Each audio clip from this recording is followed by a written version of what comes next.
दोस्तों, जब से इटावा का वो प्रकरण सुना होगा आप सबने भी, जिसमें एक कथावाचक मुकुटमणि यादव का सिर मुड़ा गया, उसके साथ ही संत कुमार की चुटिया काट दी गई, तभी से देश में एक अलग तरह का माहौल दिखाई दे रहा है।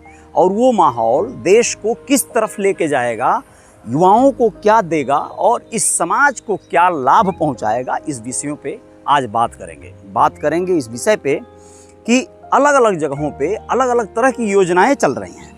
अच्छी बात है, सनातन धर्म को मानने वाले और न मानने वाला दो धड़े में अलग अलग लोग बट गए हैं।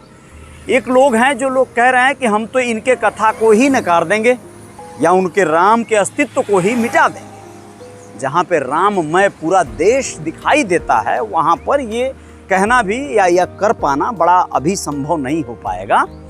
बौद्ध की धरती है, ये सही है, बुद्धिज्म होना चाहिए और बुद्ध को मानने वाले अनुयायी बहुत बड़ी संख्या में भारत में वास करते हैं, लेकिन बुद्ध कथाओं का अभी भी अभाव है। बुद्ध धर्म प्रचारक बहुत ज़्यादा नहीं है।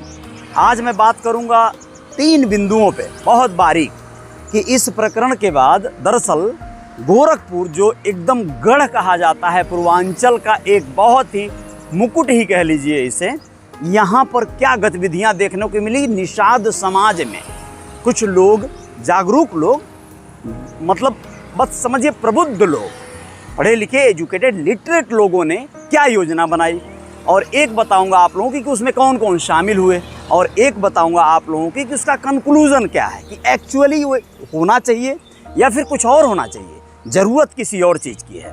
नमस्ते, मैं अजय साहनी स्टार हूँ और रियल रिपोर्टर न्यूज़ स्टार आप लोगों का है, और इस पर इस तरह की मैं कुछ गतिविधियाँ लेके आता रहूँगा और आता रहता हूँ, जिसमें आप लोगों को कुछ चीज़ें हो सकता है अच्छी लगती हैं, कुछ सुझाव भी आपके मिलते हैं तो अच्छा लगता है। देखिए दोस्तों, यह जो मामला इटावा में हुआ विगत दिनों, और वो था यादव समाज के कुछ लोग अपनी जाति छुपाकर, उनके ऊपर आरोप लगा कि राम कथा कहने गए थे, भागवत कथा कहने गए थे, जिसे आमतौर पर ब्राह्मण समाज के लोग कहते हैं, कह लीजिए, या फिर ये कह लीजिए कि मुख्य आरोप यही है कि आपने अपनी जाति क्यों छुपाई।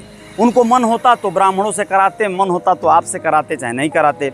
जाति छुपाकर, आपने अपनी पहचान छुपाकर ये कार्य किया, उनको बुरा लगा। यहाँ तक आरोप लगा कि कुछ लोगों ने कहा कि उनका सिर ही नहीं मुड़ा गया, बल्कि उनके ऊपर मूत्र विसर्जन, यानी कि एक तरह से उन्हें गौमूत्र से पवित्र करते थे लोग। तो कुछ लोग कह रहे हैं कि वो किसी महिला के मूत्र से पवित्र करने का कार्य किए लोग।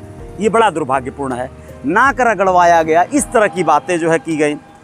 चलिए, इन सारे बिंदुओं पे बात अभी नहीं करेंगे, बात इस विषय पे करेंगे कि इसके बाद क्या गतिविधियां हुई। गोरखपुर में जो योगी आदित्यनाथ मुख्यमंत्री का गढ़ कहा जाता है, यहाँ पर देखने को मिला निषाद मंदिर है गोरखपुर में, आज़ाद चौक के पास। वहाँ पर अक्सर कार्यक्रम होते रहते हैं निषाद समाज के। मल्लाह, केवट, धीवर, जो बाथम, सुरहिया, चाई, साहनी, तमाम तरह के उपनाम से जाने जाते हैं लोग। वहाँ पर एक संस्था ने निषाद संस्कृति का एक आयोजन किया।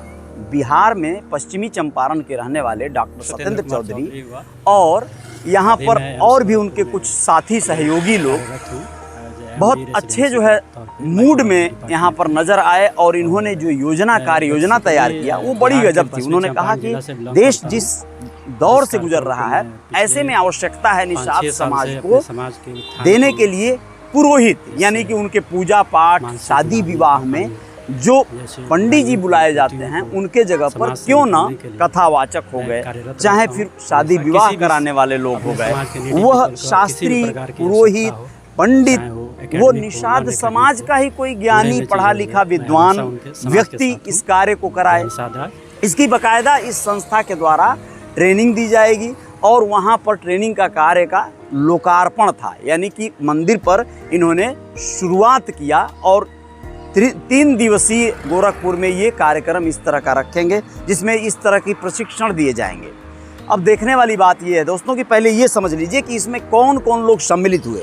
ये वीडियो देखिए और उसमें आप लोगों को पता चलेगा कि ये जो लोग शामिल हुए इस कार्यक्रम के दरमियान, तो इन लोगों की पहचान और इनका परिचय जान लीजिए।